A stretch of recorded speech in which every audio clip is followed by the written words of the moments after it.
Recognized. Thank you, Mr. President. Nearly a year ago, Secretary Noem visited western North Carolina to see the devastation caused by Hurricane Helene firsthand. That day, the Secretary told the crowd in Bat Cave, North Carolina, that, I quote, "The previous administration failed in many areas, and we're going to learn from that and do better." A sentiment that I shared wholeheartedly. Secretary Noem highlighted some of the actions taken in the early days of President Trump's second term to remove all the red tape that previously slowed the department down and western North Carolina's recovery. These actions were sorely needed, and I fully supported what she intended to do. Earlier this week, now let's fast forward a year.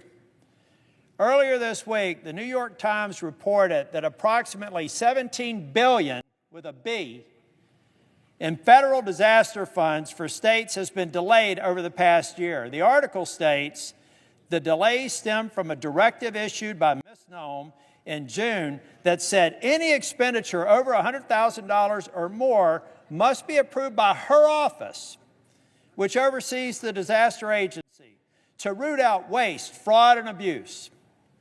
The bottleneck includes money that already had been approved by regional FEMA offices for things like debris removal and repairs to roads, bridges, water, and sewer systems. This is being delayed, folks. This new reporting sadly confirms what the people of western North Carolina have known for the past year.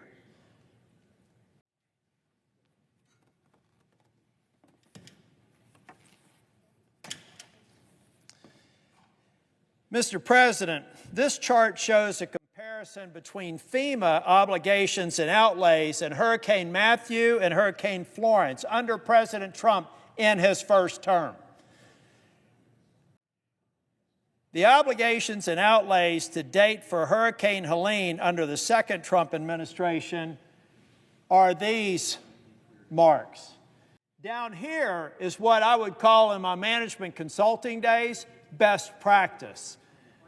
We had a storm, Florence and Matthew. We knew what the state and local governments needed. We got it out without any delay.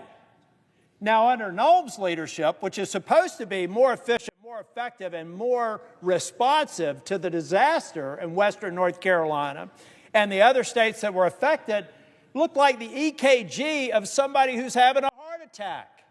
It makes no sense.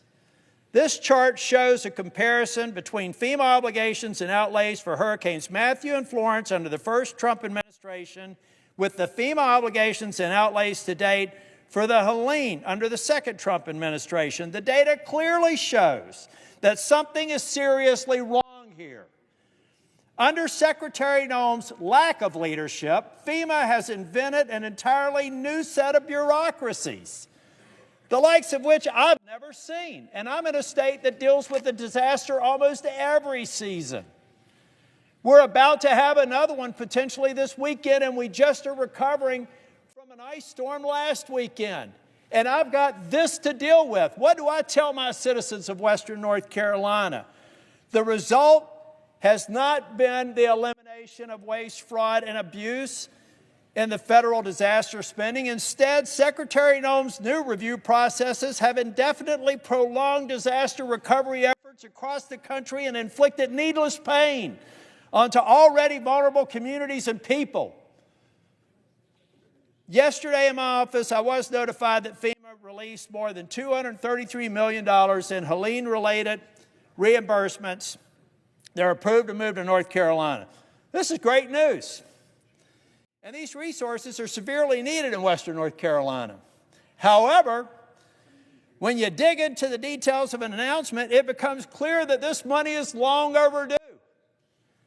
Again, this list is just from yesterday's announcement alone. $200 million for North Carolina Emergency Management as partial reimbursement for their emergency expenses incurred in the first 6 months of Helene. Folks, we're well past 6 months. Meaning this is only part of what the state is owed before March of 2025. We're in 2026, folks. Nearly $9 million for the Blue Ridge Electric Cooperative for repairing and replacing electric and fiber infrastructure. Great, glad to see it come. For comparison, this is roughly equivalent to what Blue Ridge Electric spent on fiber for the entire year in 2023. $1.8 million for the town lake. This is one I hope people pay attention to. $1.8 million for the town of Lake Lure to rebuild its marina and docks. For those that don't know, Lake Lure is some of the most iconic scenes that you're going to find in the movie Dirty Dancing. That's where that movie was filmed, out in western North Carolina. The entire economy depends on access to the lake through the marina. The Corps of Engineers recently finished removing more than 1 million cubic yards of debris just from the lake itself. After losing more than a year of tourism revenue, the town hopes to reopen the lake and the marina at some point in the spring or summer. This one award represents more than 20% of the town's general fund budget for this fiscal year, and it's just coming.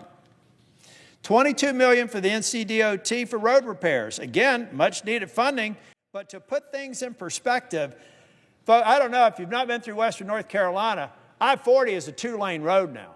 It is not, it was down to a single lane at one point. We've managed to get 2 lanes. Everybody thought it was going to be done in a year and a half. I told everybody they're crazy. Now it looks like it's going to be 2027.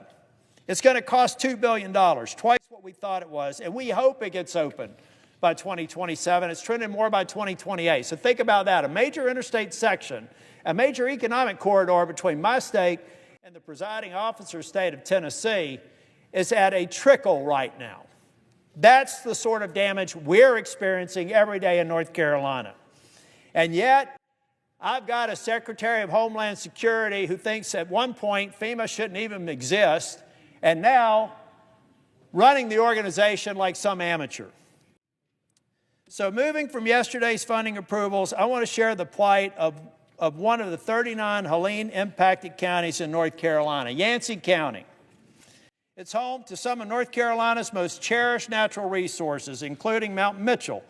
If you want to win a bar bet, ask somebody what's the highest peak east of the Mississippi River. They're probably going to say Mount Washington or somewhere up in New England. It's actually in the great state of North Carolina at almost 6,700 feet, a little over. But Yancey County was at the epicenter of Hurricane Helene's impact in North Carolina. There's a good chance that if you remember any of the devastating images of the aftermath of Helene, you're probably thinking about Burnsville, the Yancey County seat. To date, Yancey County has incurred $50 million in debris removal, cost alone for hurricane, far exceeding the annual budget of the county of $37 million. You would think that today, more than 16 months after Helene, Yancey County would have received a significant amount of funding from FEMA to help recover from some of this historic devastation. Well, you'd be wrong under the so-called leadership of Secretary Noem. As of today, Yancey County received a grand total of $5.7 million from FEMA. Remember, we're talking about a $50 million debt right now, a $50 million deficit in a small county. $5.7 million. Of that, only $3 million of it was for debris removal. In fact, Yancey County has not even been approved for a $5 million community disaster loan that the county began application process for in October of 2024, after the hurricane impact. The county was told just last week that FEMA should have an answer for them by June of this year. Good on you, Secretary Noem. 2 years late. More than a year and a half after the storm, folks. This is completely unacceptable and sadly just wrong. So, Mr. President, it's not a secret that I have problems with the Secretary of Homeland Security and the way that her failed leadership has led to unconscionable results in Minneapolis.